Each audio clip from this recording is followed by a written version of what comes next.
Bonjour à toutes, bienvenue dans ce live spécial recrutement et l'heure du Covid, où nous accueillons Céline Pinault, Sophie Préguet-Castellis et Émiline Chevalier, toutes les trois professionnelles du recrutement qui vont répondre à nos questions d'aujourd'hui. Donc avant de commencer, je vous rappelle le déroulement de ce live, une première demi-heure dédiée aux questions des candidats et les secondes aux questions des autres recruteurs. Un temps sera prévu à la fin de chaque partie pour que les personnes qui auraient des questions complémentaires puissent les poser aux intervenantes. Donc, alors tout d'abord, pour commencer, je vais demander à chaque intervenante de se présenter, votre nom, prénom, âge, fonction, quelle entreprise, dans quelle ville et l'ancienneté de votre poste et votre parcours. Donc, nous commençons par Céline. Céline, est-ce que vous voulez bien vous présenter en quelques mots, s'il vous plaît ? Oui, bien sûr. Donc, Céline Pinault, moi je suis sur la région de Lyon, j'ai 51 ans et je travaille depuis 30 ans dans des fonctions commerciales mais aussi RH. Donc, 16 ans sur une création d'agence d'intérim et puis une dizaine d'années sur la création d'une entreprise de travail à temps partagé et d'un groupement d'employeurs, donc avec des fonctions de recrutement sur des profils tertiaires, mais aussi sur des profils relations clients à distance et sur les métiers de l'industrie. Voilà. Très bien. Sophie, pouvez-vous vous présenter également ? Oui, donc Sophie, j'ai 42 ans, je suis basée dans le Tarn à côté d'Albi. Je vous apporte le soleil sur ce live, vous l'entendez à mon accent. Je suis DRH externalisée, j'accompagne donc des TPE, PME dans la gestion opérationnelle des ressources humaines. Je suis directrice de l'agence Bras droit des dirigeants RH sur le Tarn et le Lauragais. À ce titre, donc gestion opérationnelle des ressources humaines, j'accompagne aussi les dirigeants de ces petites entreprises dans la mise en œuvre de leur recrutement. Et c'est la raison pour laquelle je participe ici aujourd'hui. Par rapport à mon parcours, j'ai commencé comme Céline à un moment donné en agence d'intérim. Et ensuite, j'ai occupé des fonctions de responsable de ressources humaines, paye, formation sur des sites industriels. Voilà. Merci beaucoup. Et Émiline, est-ce que vous pourrez vous présenter aussi ? Alors, je m'appelle Émilie, j'ai 25 ans. Actuellement, j'occupe un poste depuis mars, donc juste avant le confinement, au sein du cabinet LDS. C'est un cabinet d'expertise comptable basé sur Dijon. J'ai commencé le recrutement il y a un peu plus de 2 ans et demi maintenant, en agence de travail temporaire également, en tant que chargée de recrutement. D'accord, très bien. Merci à toutes pour cette présentation. On va passer tout de suite à la première question à laquelle je vais vous demander de répondre toutes les trois. Donc, selon vous, quel est le meilleur canal pour postuler aujourd'hui ? Est-ce que ce sont les réseaux sociaux, les job boards, le site internet de l'entreprise, ou alors vaut-il mieux postuler avec une candidature spontanée ou en réponse à une annonce ? Émilie, si vous pouvez nous informer ? Alors, spontanément, j'aurais tendance à répondre les job boards. Cependant, c'est vrai que de plus en plus d'offres d'emploi apparaissent sur les réseaux sociaux, surtout sur LinkedIn, un petit peu sur Facebook également. Les annonces sur les sites internet des entreprises sont consultées, mais surtout parce qu'il y a des liens sur LinkedIn qui apportent directement sur le site de l'entreprise. Pour ce qui est des candidatures spontanées, elles sont de plus en plus rares. Enfin, en tout cas, moi, je trouve qu'elles sont de plus en plus rares dans la société pour laquelle je travaille aujourd'hui.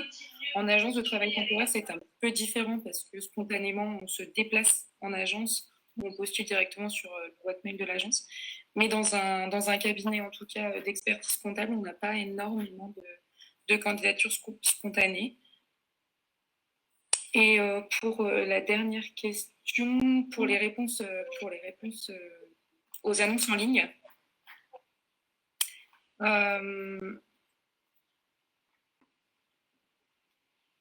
Allô? Oui, c'est intéressant de postuler si toutefois ça coupe, je vous entends pas. Oui, c'est bon, J'entends on vous un entend. contre-rouge, désolée. C'est bon. On vous entend. Vous m'entendez? Oui. Oui. Donc, après, voilà, s'il vaut mieux postuler en candidature spontanée ou sur les annonces, je dirais qu'il n'y a pas de bonne réponse à cette question. Si les candidats visent bien l'annonce et que le profil correspond bien à cette annonce, oui, évidemment, c'est intéressant de postuler directement sur l'annonce. D'accord. Très bien. Et puis, Sophie, est-ce que vous pouvez également nous répondre à ces questions? Alors, moi, spontanément, j'aurais répondu comme Emeline, c'est-à-dire les job boards. Néanmoins, aujourd'hui, j'estime qu'il n'y a pas forcément de règles. Et du coup, moi, je privilégie toutes les sortes de diffusion pour diffuser mes annonces.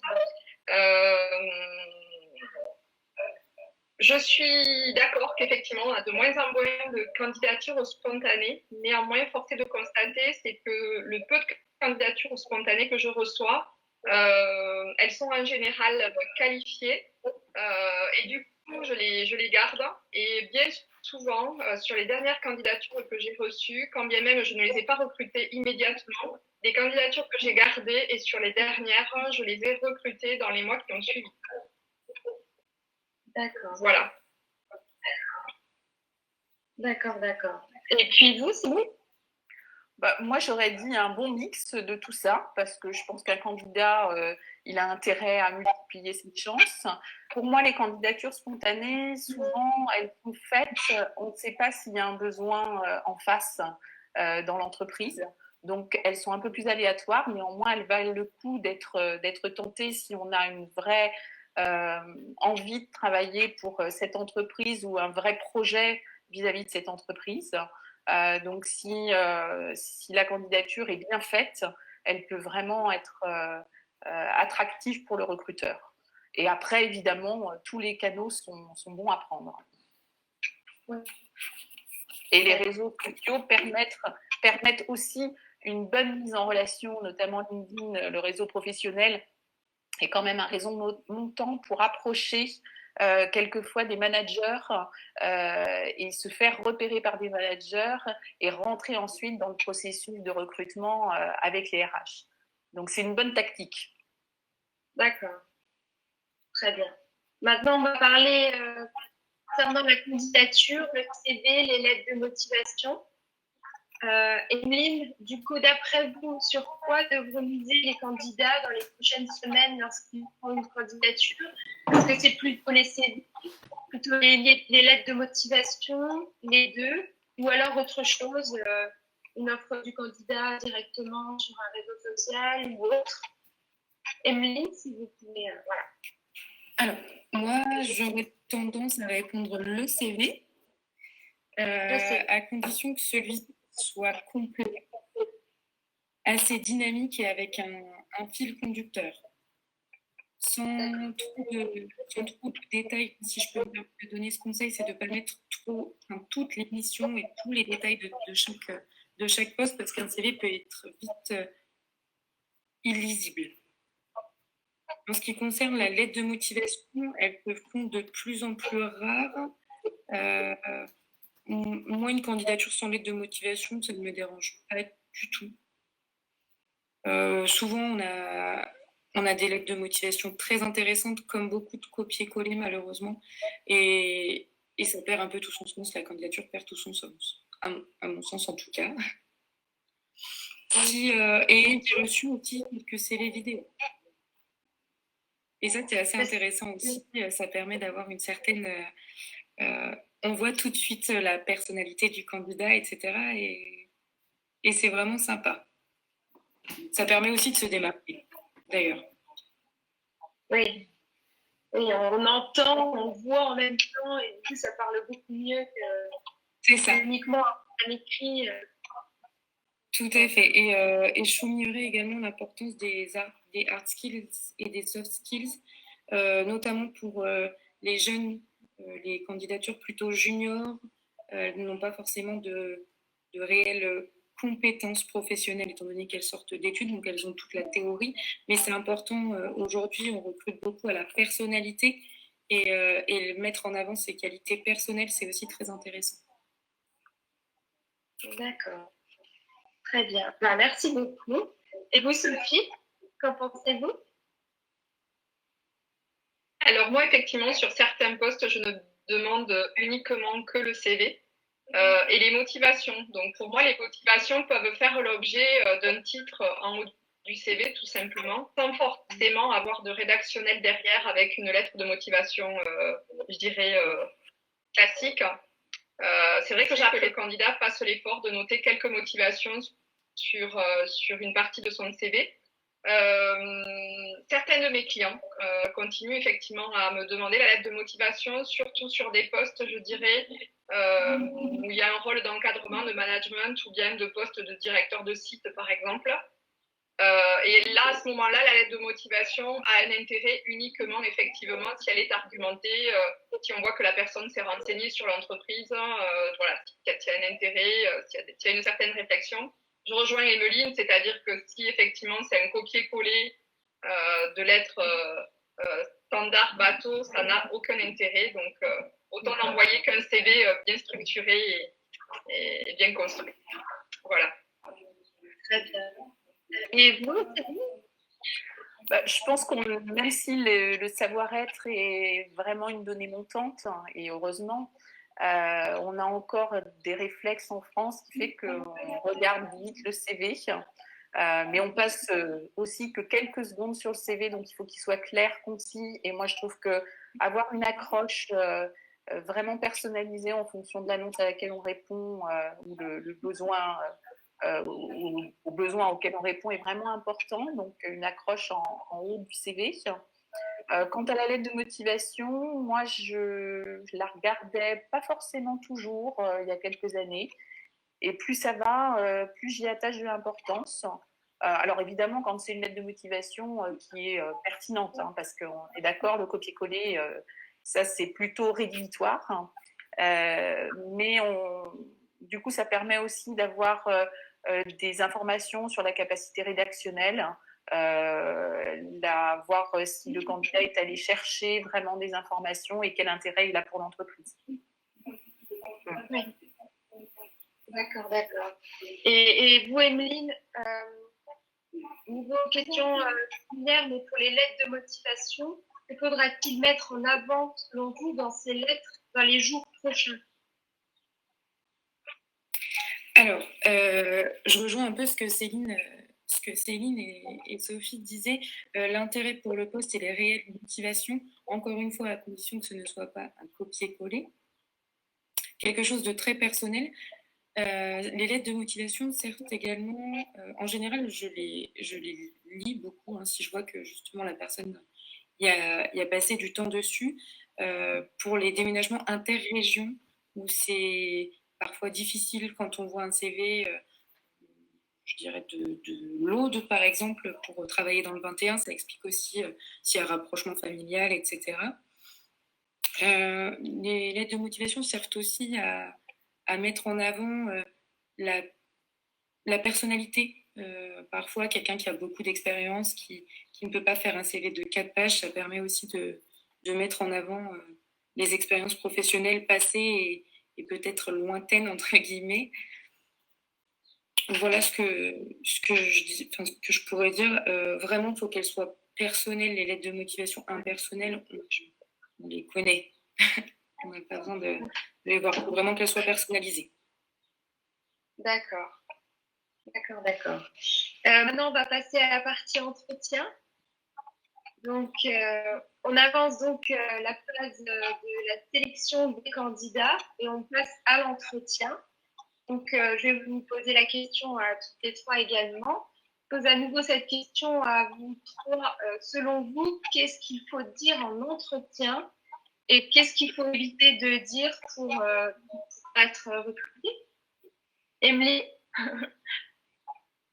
Alors, je dirais qu'il n'y a pas de bonne ou mauvaise réponse. Tout dépend de la personnalité du recruteur que vous avez en face de vous, des valeurs de l'entreprise que vous pouvez notamment voir sur les sites internet avant les entretiens.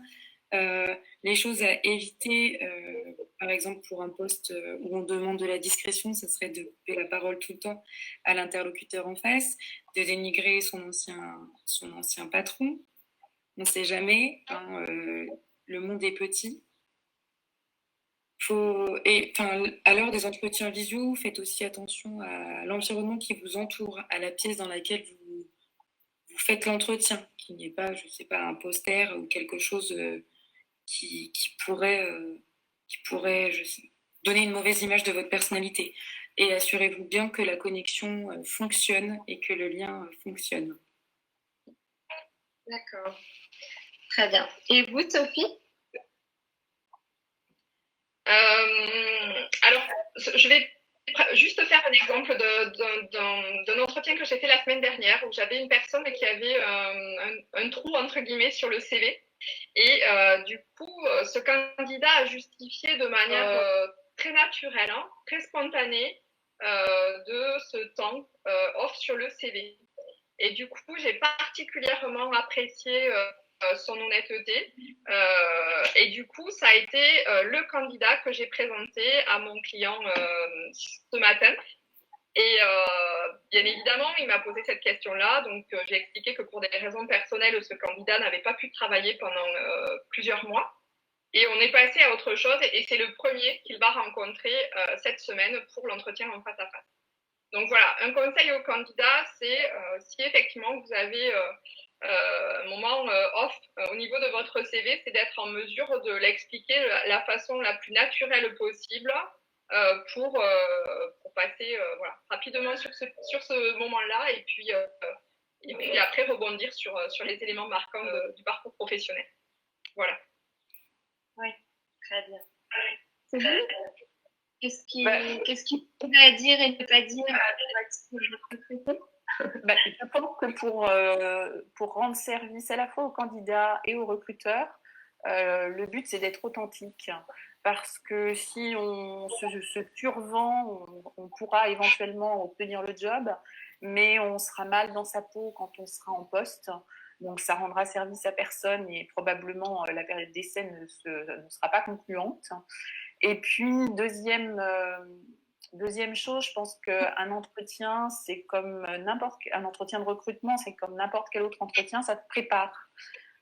Donc, ça se prépare pour la mise en situation, comme disait Émilie tout à l'heure, mais c'est aussi se renseigner sur la culture de l'entreprise pour adapter son comportement éventuellement et pour être complètement en empathie, si bien sûr ça répond aux valeurs du candidat, hein, mais pour ne tromper personne en fait.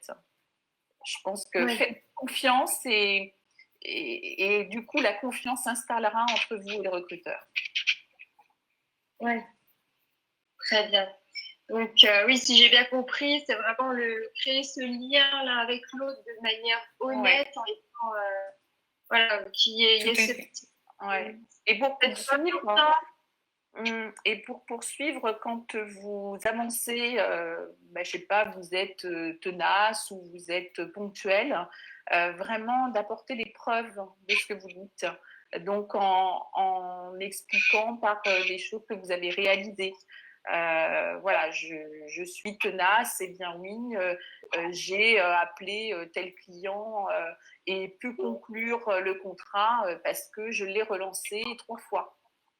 Voilà, enfin, là, je donne un exemple assez basique, mais ne pas dire je suis comme cela et prenez-moi comme je suis sans que je vous apporte de preuves, quoi. On a besoin d'être rassuré en tant que recruteur. C'est vrai. Très bien. Un grand merci pour ces réponses concrètes. Maintenant, on va passer à la partie après l'entretien. Du coup, enfin, quand on termine l'après-entretien, Sophie, selon vous, une fois que l'entretien est passé, quelle attitude le candidat doit adopter? Est-ce qu'il doit relancer à son initiative le recruteur, attendre d'avoir des informations de l'entrepreneur? Qu'est-ce qu'il doit faire concrètement? Alors encore une fois, pas de règles bien précises à ce sujet. Moi, j'apprécie particulièrement quand même que les candidats me recontactent ou bien m'envoient un petit mail de remerciement qui effectivement font la différence avec des candidats qui ne prennent pas la peine de remercier, etc. Néanmoins, en général, à la fin de l'entretien, je leur annonce le timing au niveau du recrutement, en leur disant, voilà, vous serez recontactés sous une semaine ou 10 jours. Passé ce délai, je les invite effectivement à me recontacter ou tout simplement aussi, s'ils sont en attente s'ils ont postulé sur d'autres postes, de me tenir informé des suites des autres entretiens. Voilà. Moi, j'apprécie qu'il y ait à un moment donné aussi un retour du candidat. D'accord.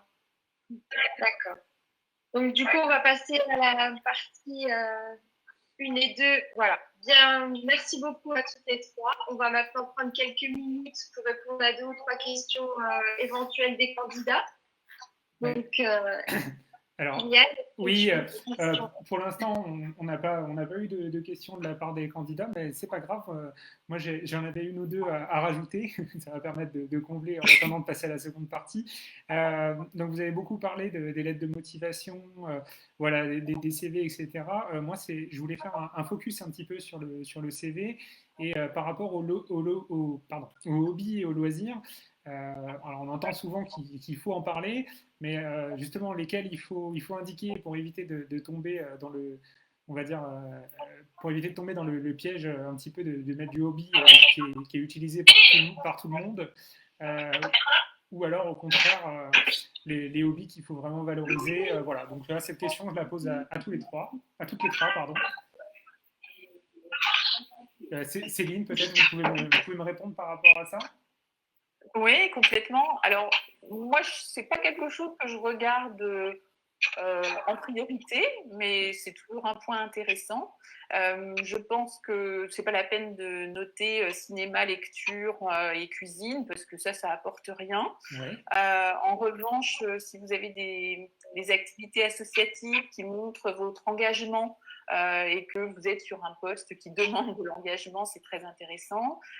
Si vous avez été sportif, de haut niveau, ou en tout cas que vous avez eu, je sais pas, vous avez été champion, même régional, d'une activité sportive, ça peut être intéressant parce que le côté dépassement de soi peut aussi, c'est un élément de preuve en fait que vous donnez aux recruteurs, comme je disais tout à l'heure, en mettant en avant certains hobbies ou loisirs.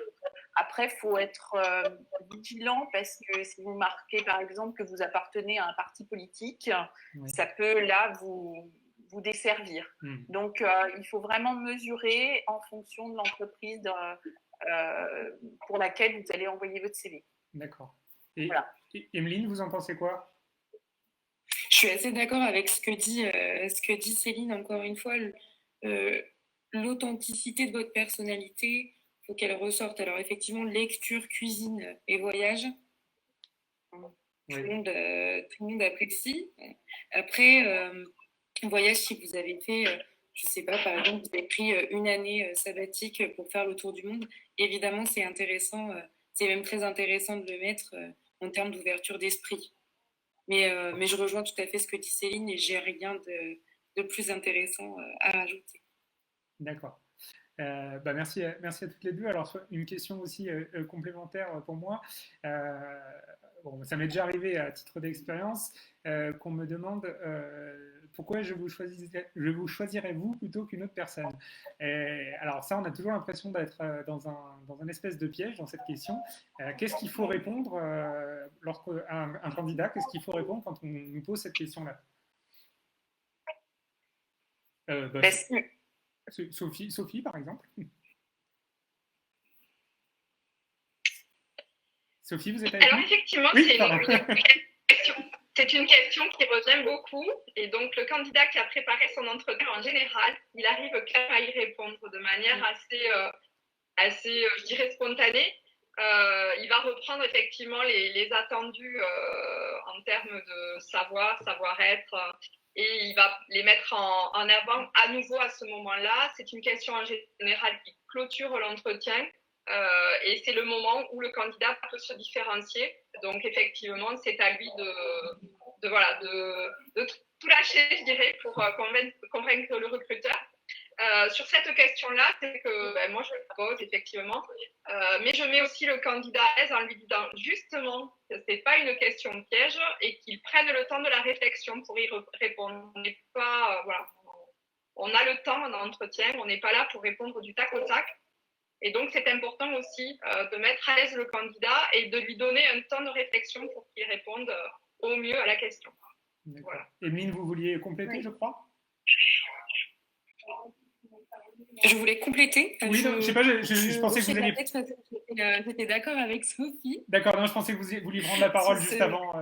Pardon, excusez-moi.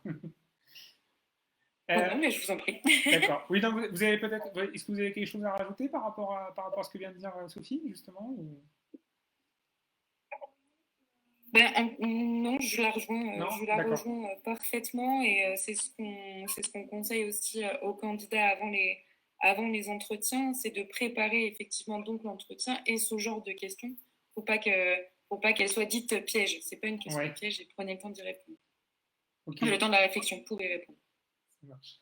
Et alors, encore une... Après, peut-être un conseil là à donner aux candidats parce que ce sont des questions très ouvertes, donc très larges et qui peuvent faire appel à plein de réponses. Donc, le candidat peut se permettre aussi de répondre par une autre question pour faire préciser cette question. Ça lui donne un petit temps de réflexion supplémentaire et puis, voilà, ça lui permet d'arriver progressivement à une réponse construite. Voilà, donc on peut aussi utiliser ce petit stratagème en tant que candidat. Alors, du coup, je rajouterais une question, on va dire, là pour le coup, qui peut être vraiment problématique parce qu'on tombe sous le coup de la loi, mais quelle attitude adopter lorsqu'un recruteur nous demande des questions personnelles, voilà, comme la religion, l'accouchement, etc. Je pense surtout aux femmes voilà, qui ont déjà eu ce genre de propos, malheureusement. Voilà, quelle attitude adopter en tant que candidat par rapport à ce genre de questions? Moi, je viens prendre la parole parce que c'est quelque chose qui m'a marqué, mais là, dans ma carrière, plus de candidate que de recruteur. Lorsque j'avais déjà 2 enfants, j'avais 2 enfants, donc potentiellement, j'avais déjà eu des maternités. Et j'étais dans une phase de recrutement et on me posait tout le temps la question à savoir comment vous allez vous organiser et est-ce que vous souhaitez avoir d'autres enfants. Donc, comme ça commençait sérieusement à m'agacer, je me suis dit, il faut que je trouve une réponse qui soit politiquement correcte, mais qui renvoie bien le recruteur à sa place, parce que voilà, on doit rester aussi à sa place en tant que recruteur. Du coup, je répondais par une autre question en disant, mais est-ce que vous recherchez réellement un candidat avec des compétences et un savoir-être, ou est-ce que vous avez vraiment peur d'avoir une femme enceinte dans votre équipe? Et en le disant avec le sourire, généralement, ça passait bien et ça n'a pas évité d'être recruté. Donc, je pense qu'il faut un peu voilà, montrer aux recruteurs qu'il y a des limites sur certaines questions. Oui. Et d'ailleurs, le recruteur, il peut être pris à son propre piège. Moi, sur un recrutement que j'ai fait, moi, je ne demande jamais si la personne est mariée, elle a des enfants. Et un de mes directeurs voulait toujours savoir si c'était le cas. Et dans un entretien de recrutement, une jeune femme, un jour, lui a répondu j'ai 8 enfants, pourquoi ça vous pose un problème? Et là, il a été complètement décontenancé. Et moi, je me suis mise à rigoler parce qu'il avait été pris à son propre piège. Donc, après, il a expliqué pourquoi, pour lui, c'était important de le savoir. Et du coup, on était dans un entretien détendu et ça change la donne. Ok, ça marche. On va dire que j'ai terminé pour les questions complémentaires. On verra tout à l'heure s'il y a des questions additionnelles à la fin de l'entretien. Barbara, tu peux reprendre pour la seconde partie du coup. Oui. Du coup, oui, on va passer à la deuxième partie qui est plus fait des questions aux recruteurs faites pour les autres recruteurs. Du coup, on va donc passer maintenant au canal du recrutement. Et on recommence avec une question pour toutes les 3. Aujourd'hui, quel est ou quel sera le canal de recrutement le plus efficace? celui qui présente les meilleurs rapports qualité-prix, qualité-temps pour trouver le bon candidat. Sophie, est-ce que vous pouvez me répondre en premier? Alors aujourd'hui, moi, le canal que j'utilise le plus, c'est Indeed.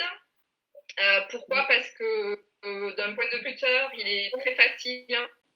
D'un point de vue candidat, il est très facile aussi. Et qu'à aujourd'hui, Indeed évolue jour après jour et qu'en termes de suivi de candidature, on a quand même quelque chose d'assez qualitatif pour mon activité, je vais dire. Je ne fais pas que du recrutement. Et donc, ça me permet d'avoir un suivi qualitatif à ce niveau-là. Le fait de pouvoir aussi, du coup, sponsoriser les offres nous permet d'avoir justement ce rapport qualité-prix-temps qui est relativement intéressant. Mais aujourd'hui, en fonction aussi des postes, je ne fais pas que Indeed, mais Indeed reste de toute façon le canal que je privilégie aujourd'hui. D'accord. Et vous, pardon, Sophie, vous aviez peut-être pas terminé? Non, c'est bon, merci. Ah, pardon. Et vous, Emeline, du coup? Eh bien, je dirais sans surprise Indeed également. Oui. Pour les mêmes raisons que Sophie et pour les mêmes raisons que Sophie, je n'utilise pas Indeed. Tout dépend du profil recherché. Mais Indeed reste le meilleur rapport qualité, prix, temps, etc. Oui. D'accord. Céline, vous avez... Réponse un peu identique. En plus, Indeed a des ponts avec certains logiciels de gestion des candidatures, donc ce qui est bien pratique, ça évite de repasser, ou recopier les annonces. Néanmoins, je pense qu'on ne peut pas faire une généralisation. Il faut aussi s'adapter. Quand on fait de la recherche de profils pénuriques, faut redoubler d'innovation ou d'inventivité pour aller chercher les candidats. Donc, moi, je fais bien fonctionner aussi le réseau. J'essaye d'avoir un réseau de partenaires, des cabinets pour sourcer des candidats, le réseau aussi avec d'anciens salariés qui peut bien fonctionner avec de la cooptation, des centres de formation. Donc voilà, le but c'est de rester ouvert parce que quand on est sur des profils pénuriques, ils ne répondent pas forcément aux annonces, il faut aller les chercher ailleurs.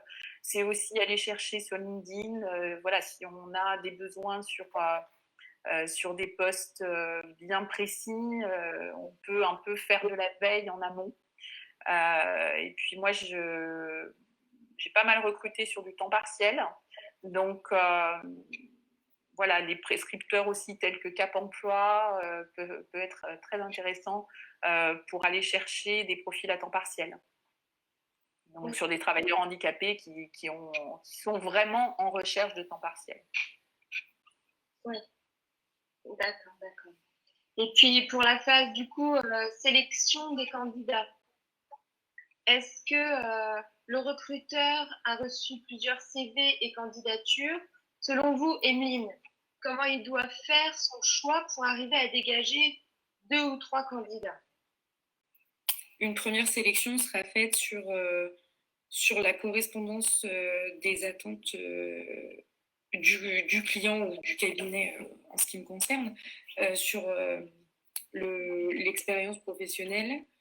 Après, je privilégie aussi beaucoup la préqualification téléphonique, qui à mon sens est indispensable pour réussir à dégager cette shortlist de candidats. Elle nous permet d'avoir donc une première approche et d'avoir des réponses très spontanées, puisque le candidat ne sait pas quand est-ce qu'on va le contacter, il connaît ni l'heure ni le jour, et j'aime beaucoup ces premiers échanges. Effectivement, on ressort, à mon sens, en tout cas, j'arrive à ressortir une shortlist grâce à cela. D'accord. Et vous, Émilie? Céline, peut-être, non? Ah oui, oui, c'est peut-être à moi. Alors, en ce qui me concerne, moi, je dirais que si on a bien défini son besoin préalablement, c'est ce qui va permettre de faire une présélection un peu précise. Et surtout, bien définir son besoin en amont, avec les différentes parties prenantes dans l'entreprise. Parce que un recruteur qui soit RH, qui soit un cabinet ou un autre acteur du recrutement, il recrute pas pour lui, il recrute par rapport à un besoin dans une entreprise avec quelqu'un qui va être managé par un superviseur, un directeur, un manager. Donc, il faut comprendre que c'est quand même une décision collective et que si on ne s'est pas mis d'accord sur les critères, moi, recruteur, je peux recruter quelqu'un qui a, je sais pas, telle compétence avec tel savoir-être, mais si la personne qui va travailler au final avec lui a besoin des mêmes compétences qu'on a bien définies, mais que sur le savoir-être, on n'est pas en accord, du coup, ma présélection, elle n'est pas bonne.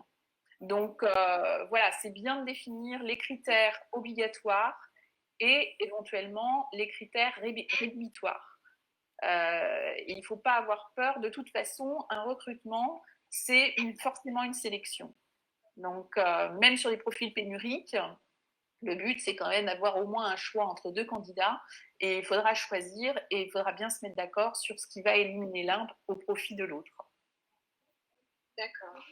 Et du coup, après cette sélection de candidats, du coup, on va passer à la partie entretien. Au moment de l'entretien, je vous pose à nouveau la question à toutes les trois. Qu'est-ce qu'il doit dire ou ne pas dire, faire ou ne pas faire un recruteur pour s'assurer de dénicher un bon candidat? Sophie, oui. Sophie, peut-être, non? Oui, c'était Sophie en premier. Oui, pardon, excusez-moi. Alors, au niveau de l'entretien, c'est vrai que le recruteur, selon moi, doit mettre tout en œuvre pour que l'entretien de recrutement se passe bien. Qu'ils soient en présentiel ou qu'ils soient en téléphone, hein, c'est-à-dire prévenir le candidat en amont, fixer un rendez-vous, lui indiquer avec qui il aura cet entretien, lui expliquer le déroulé de l'entretien, le temps qu'il faut qu'il accorde à cet entretien. Donc par téléphone, effectivement, on se situe entre 30 minutes et 1 heure, en face à face, que le candidat prévoit suffisamment de temps pour être disponible. Lui préciser également les documents qu'il doit amener éventuellement, parce que sur certains postes, on est obligé effectivement de vérifier que le candidat a le permis, que le candidat a un casier judiciaire vierge, etc.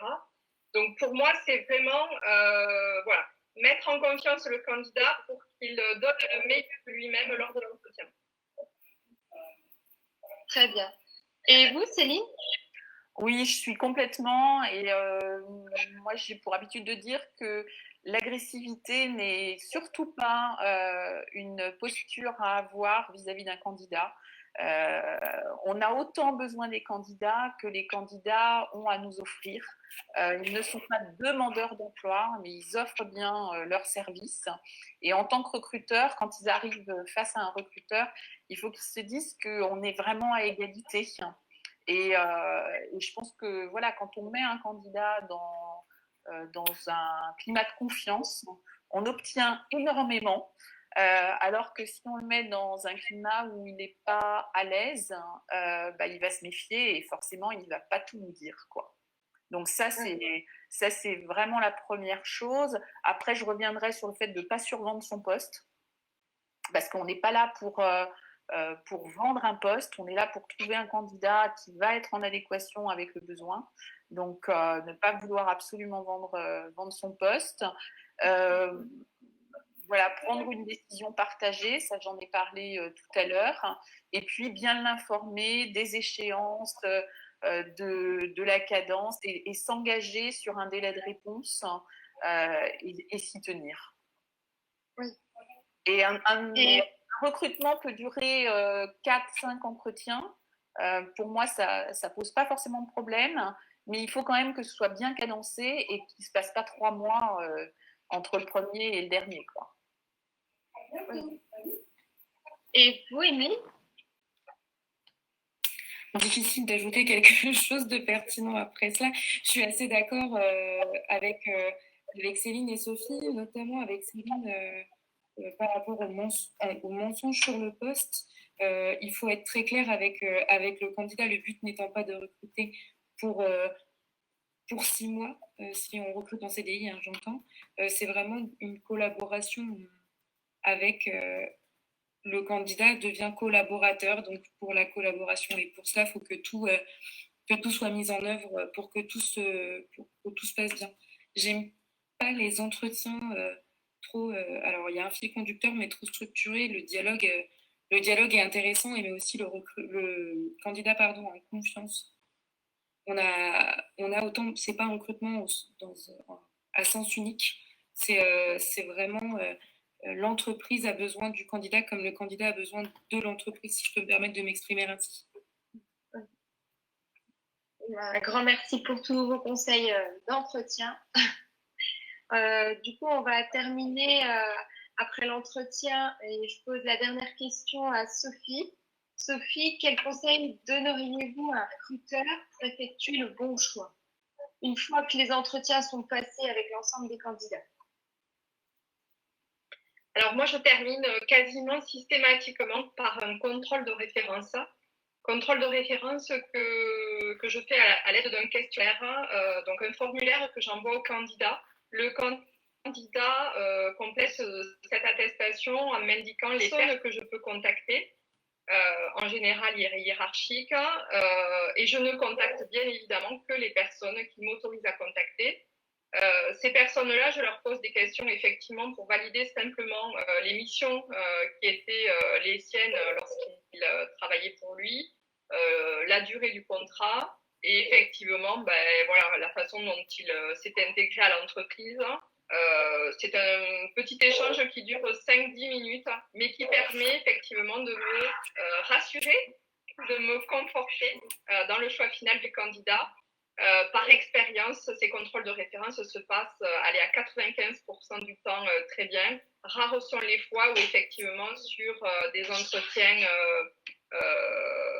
en shortlist, on se retrouve effectivement avec un décalage au niveau du contrôle de référence. Voilà. Très bien.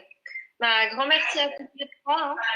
Pour terminer, on va maintenant prendre quelques minutes pour répondre à deux ou trois questions comme tout à l'heure. Éventuels des recruteurs et des chefs d'entreprise. Donc, on va voir quelques questions en ligne s'il y en a qui viennent. Oui, alors pour l'instant, il n'y en a pas encore, mais c'est pas grave, je vais démarrer, puis on va voir s'il y en a qui se rajoutent entre-temps. Du coup, moi j'avais des questions complémentaires. Donc, alors justement, le confinement a vu un petit peu le télétravail se généraliser, on va dire. Est-ce que aujourd'hui vous pensez que c'est faisable, parce que vous parliez par exemple de 3 ou 4 entretiens sans problème, est-ce que vous pensez aujourd'hui que c'est faisable de mixer plusieurs méthodes d'entretien, savoir le premier entretien en physique, peut-être le deuxième par téléphone, le troisième voilà, par Skype. Voilà, donc c'était un petit peu ma question. Alors peut-être Céline, vous pouvez nous répondre sur cette question? Oui, alors heureusement, on n'a pas attendu le confinement. C'est vrai que moi, systématiquement, il y a un entretien téléphonique avant un rendez-vous. Et puis, lorsqu'on est sur des recrutements qui ne sont pas lyonnais, moi, j'opte assez vite pour des visios Skype si le candidat est d'accord. Parce que je suis toujours un peu partagée sur le fait de lui demander de se déplacer, c'est-à-dire d'investir peut-être un jour de congé, de l'argent, au risque de ne pas être recruté, faut être clair. Donc je pense que pour avancer dans la présélection, la visio, alors elle va peut-être se généraliser un petit peu plus, ou en tout cas on n'aura plus ce frein peut-être à le proposer. Je pense qu'avant, les candidats se disaient ouais, c'est pour me voir. Il y avait une forme un peu de suspicion peut-être dans les propositions de visioconférence, alors qu'aujourd'hui, c'est devenu un outil complètement naturel. Donc, et je pense que ça peut permettre aussi de démultiplier les contacts dans l'entreprise, ce qui peut être super pour pour partager la décision de ce recrutement, et puis agréable aussi pour le candidat, parce que ça peut lui permettre d'avoir plusieurs avis avec des collaborateurs dans l'entreprise à différents niveaux de décision qui peuvent lui permettre de prendre aussi la bonne décision pour lui. Ok. Alors, justement, ça va un peu rejoindre, on va dire, cette question. Qu'est-ce que vous pensez des nouvelles méthodes de recrutement, comme les serious games, par exemple? Donc là, je vais m'adresser à Emmeline. Alors, ça coupe, Ouais. je suis un petit peu désolée, j'ai pas Je vous en entendu la prie. question. Non, je vais répéter, pas de souci. Je vous demandais qu'est-ce que vous pensez, voilà, des nouvelles méthodes de recrutement comme les serious games, les jeux un petit peu, voilà. Je sais qu'il y a des jeux en escape game qui peuvent se faire. Enfin, voilà, toutes ces nouvelles méthodes de recrutement. Je voulais avoir un petit peu votre avis sur ces méthodes. Alors, mon côté archaïque va peut-être ressortir un peu maintenant. J'ai jamais fait d'entretien, eu la chance de faire d'entretien de ce genre pour le moment. Ouais. Je pense que ça va évoluer avec la société qui évolue actuellement sur certains domaines. Malgré tout, je pense que c'est quelque chose qui ne pourra pas se faire. Je pense. Je sais pas trop. Vous voulez dire pas dans tous les. Enfin, j'ai un. Oui, Pardon. Pardon, non, j'allais dire, vous voulez dire pas dans tous les corps de métier, c'est ça que vous vouliez dire? Je pense que c'est pas possible dans tous les corps de métier, effectivement. Sur les nouveaux métiers, sur les nouvelles technologies, etc., je pense que ça peut être très, très intéressant. Après, il y a des métiers encore où ça me paraît difficile de mettre ce genre de processus de recrutement en place. Mais je suis pas contre. Je demande à voir dans 5 ans sur certains métiers comment les entretiens peuvent évoluer. Ok. Sophie, vous en pensez quoi? Alors moi, je suis un petit peu comme Emmeline, hein. Je suis encore à la méthode traditionnelle. Par contre, effectivement, lors des entretiens en face à face avec les candidats, alors on n'est pas sur des jeux, mais effectivement, je teste quand même quelques connaissances et je fais des mises en situation. Donc clairement, effectivement, l'année dernière, sur un poste d'assistant commercial bilingue, j'ai simulé une conversation en anglais avec un client pour effectivement valider son niveau en anglais. Je l'ai mise à l'ordinateur pour effectuer un devis, vérifier qu'elle mettait bien les conditions de vente, TTC hors taxe, etc. Voilà, je suis sur des choses assez basiques. Comme Emeline, je pense qu'effectivement nos métiers de recruteurs, recruteuses évolueront. Après, sur des métiers, je dirais, traditionnels ou effectivement plutôt il y a des métiers où aujourd'hui je pense qu'on mettrait plus en difficulté le candidat, de lui proposer des choses un petit peu innovantes plutôt qu'effectivement le mettre à l'aise sur les choses. Je reviens sur Indeed. Aujourd'hui, Indeed, j'utilise par exemple, on peut faire des tests et du coup ça nous permet aussi d'avoir une vision. Alors moi j'aime bien le test sécurité sur des profils de personnes qui doivent avoir effectivement certaines connaissances au niveau de la sécurité dans un environnement industriel, bâtiment, etc. Donc voilà, j'utilise ce type de choses via Indeed. Après, je pense qu'aujourd'hui, voilà, sur certains types de postes, ça me paraît un petit peu compliqué de proposer ces outils novateurs. Oui, alors justement, enfin, du coup, ça me permet aussi, vous parliez de votre métier qui évolue, ça me permet de faire une excellente transition, puisque aujourd'hui, on commence à parler de recrutement prédictif avec les algorithmes, l'intelligence artificielle. Est-ce que vous pensez que d'ici quelques années, votre métier, alors excusez-moi d'employer ce terme-là, je ne veux pas vous froisser, mais est-ce que vous pensez que votre métier va disparaître du fait de ce type de technologie? Alors, par exemple, Céline, par exemple, je vais vous poser la question. Eh bien, écoutez, ça me brûlait les lèvres, mais dans notre métier, il y a ressources humaines. Et l'humain, on ne pourra jamais le faire avec que de la technologie. La technologie est au service, c'est un moyen. Et je pense que, par exemple, les Serious Games dont vous parliez, c'est juste une offre marketée de mise en situation des candidats. Donc, c'est quelque chose qui était pratiqué avant, qui est encore pratiqué maintenant, mais qui est joliment emballé de façon plus ludique. Donc, ce qui est très sympa parce que ça permet de mélanger en fait les outils technologiques avec les pratiques classiques. Mais quoi qu'il en soit, je pense que le métier du recrutement, c'est beaucoup on a vu naître beaucoup de postes de chargés de recrutement junior, mais alors, je pense que c'est très intéressant et de toute façon, ce sont des postes qui sont ouverts à tous, mais que l'expertise métier de cette relation humaine, on l'acquiert aussi au fil des entretiens, des expériences. Donc, non, je pense qu'on ne remplacera jamais le contact humain. D'accord. Sophie, vous partagez cet avis?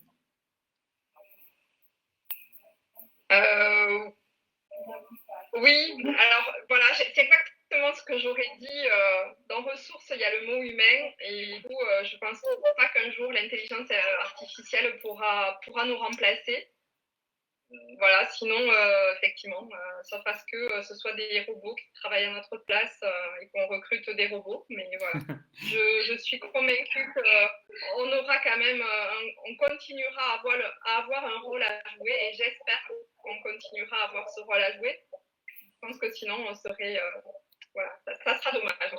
D'accord, alors du coup, en plus, c'est très bien. Vous me facilitez encore une fois la tâche avec la transition pour mon avant-dernière question.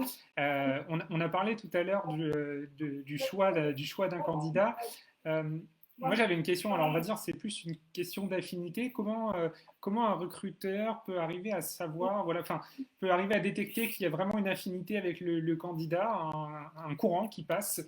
Est-ce que vous avez pour vous des signaux qui permettent de révéler ce genre de choses ou je sais pas, une manière d'exprimer ce ressenti qui pourrait exprimer ce genre de choses. Alors là, du coup, je vais m'adresser à Emeline, puisque...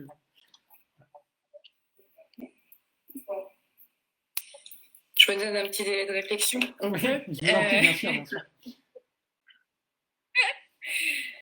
Alors, alors pour l'expliquer, alors c'est vrai qu'il y a parfois ce déclic avec certains candidats. Comment mettre des mots dessus? Je dirais grâce à l'échange que nous avons. Justement, l'entretien dialogue permet de créer cette affinité, si je peux l'appeler ainsi.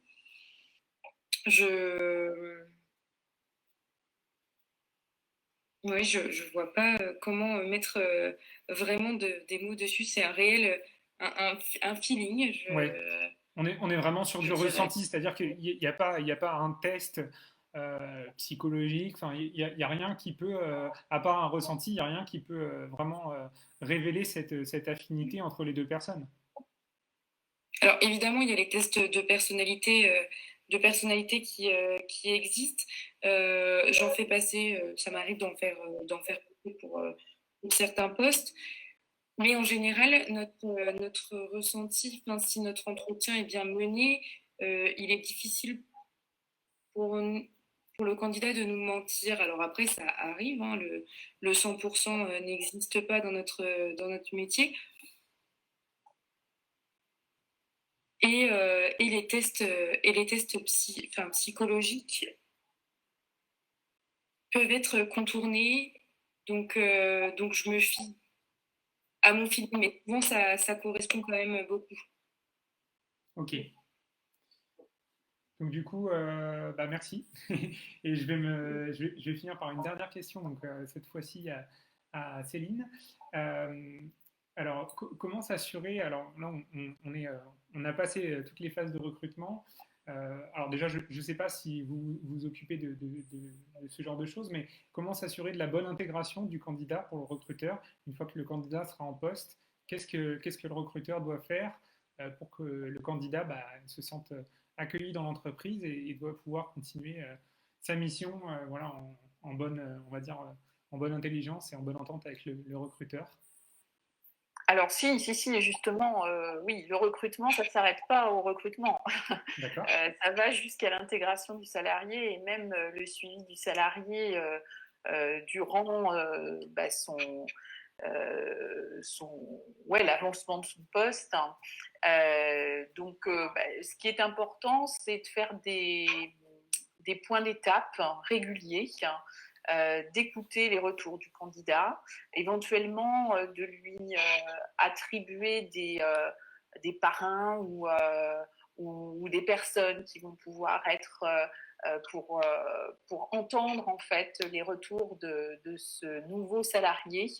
Donc son manager bien sûr, mais aussi quelqu'un qui va pas forcément être du même service, donc pour lequel il n'y aura pas le même enjeu dans la relation interpersonnelle avec le candidat et qui s'assure peut-être qu'il soit juste bien dans l'entreprise, bien avec les valeurs, bien parce que il est bien dans son bureau ou il n'a pas de difficultés personnelles à venir sur son lieu de travail.